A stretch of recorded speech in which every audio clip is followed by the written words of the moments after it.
this video was that I found some Kite Hill cream cheese, which is a cream cheese alternative made with almond milk. It's dairy free. It was about to expire. I had kind of forgotten about it. It was pushed to the back of the fridge and I was like, I gotta use this up before it goes. I've said it in a few other videos, but I'm not dairy free or vegan, but I have family members that are dairy free, so I like to make stuff often that are dairy free so that they can enjoy. So last night I was searching on Pinterest and just like searching all different recipes, and I came across this vegan cream cheese swirl muffin, pumpkin muffins. They looked really good. So I made some changes based on what I had on hand and also based on my preferences. I'm gonna show you how I'm making them and I'm gonna show you how they turn out. So let's see how it goes.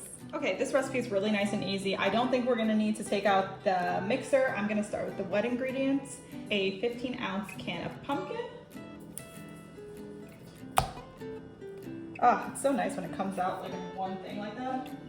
All right, next we're gonna put in half a cup of applesauce. This is the egg replacement. So if you're not vegan, you could probably do 2 eggs. I believe that would be the amount. I'm just sticking with her recipe with applesauce because I had some. Next is a half a cup of oil. I'm just using vegetable oil.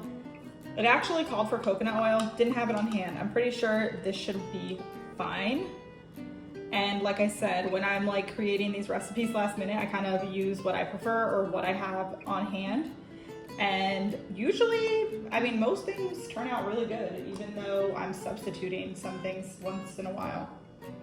Actually, once in a while, who am I kidding? All the time. I'm constantly changing recipes. All right, and next we're gonna do the sugar. It is a 1/4 cup of brown sugar, 3/4 cup of granulated sugar. This is just organic sugar, that's why it's not so white. And then I'm just gonna mix that up. I don't know if you guys have tried these whisk. I really like them, and they're a little easier to clean than the traditional whisk. I'll actually link below to the whisk that I got. I just got it from Amazon. It's that easy, that's all mixed up. Let's start with the dry. Actually, oops, forgot the vanilla. So let me add that. It's just a teaspoon of vanilla. Now to the dry. In the bowl we have already 1 3/4 cup of all-purpose flour. And then to that, we're gonna add 1½ teaspoons of baking soda, half a teaspoon of salt, and 1½ teaspoons of ground cinnamon. The original recipe that I'm like using as my inspiration did have other spices. I just felt like doing cinnamon today. So that's pretty much stirred up. And then we're gonna add that into the wet ingredients. Put about half at a time.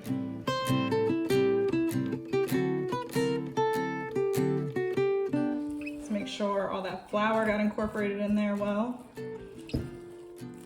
This smells really good. Looks nice and smooth. Let's start the cream cheese.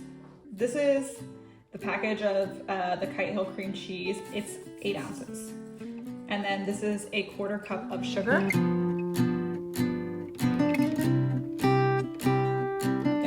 Soft that is. That was actually just taken out of the refrigerator about 15 minutes ago, and it's really soft. So you can see it's a very different texture than regular cream cheese. I have used it once before to make a cream cheese icing. I didn't love the way it turned out, so I'm hoping that this is a better use of it. And then also a teaspoon of vanilla in here. Looks pretty good. All right, and like I said probably a few times in this video already, use what you have. Ran out of the brown ones, gonna use some fall ones. We are in the early stages of fall now, I guess. We're gonna fill them 2/3 of the way full with the pumpkin filling, and then the cream cheese, we're gonna put 1 tablespoon about on top. Okay, then it says using a toothpick to swirl. To combine. Oh wow, that looks like a lot of cream cheese. Okay, is it just me or is this harder than it sounds like it would be?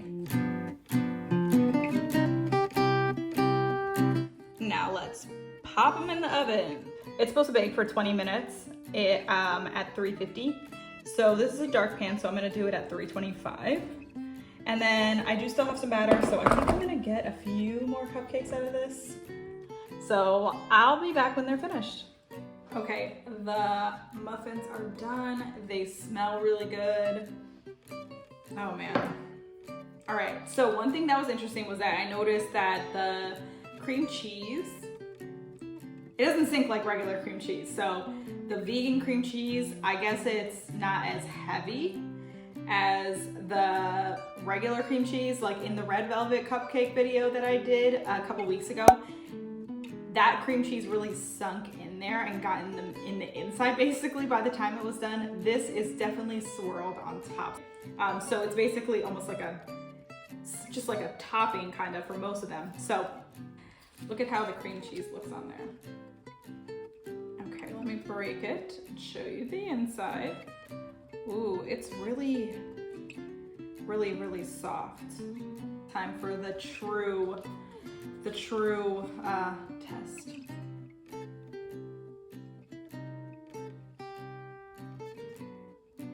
That is so good. Oh my goodness. This was so worth that late night Pinterest scrolling and recipe inventing session I had last night. Oh my goodness. It's so incredibly soft and moist, guys. Wow. And you saw it was pretty easy to make. And if you have vegan family members or friends, it's so nice to have something everyone can enjoy. Not just the vegan people, not just the people that eat other stuff. Everyone can really enjoy together and share. The cream cheese actually tastes like real cream cheese in this. I'm not just saying that. I would not lie. If it tasted gross, I would definitely tell you, but this is so good. I'll see you guys next week on another video. Thanks so much for watching. If you enjoyed this video and you enjoy videos like this, testing out new recipes, tasting new foods, and learning tried and true recipes from me, subscribe to keep watching. And I hope you guys have a wonderful day.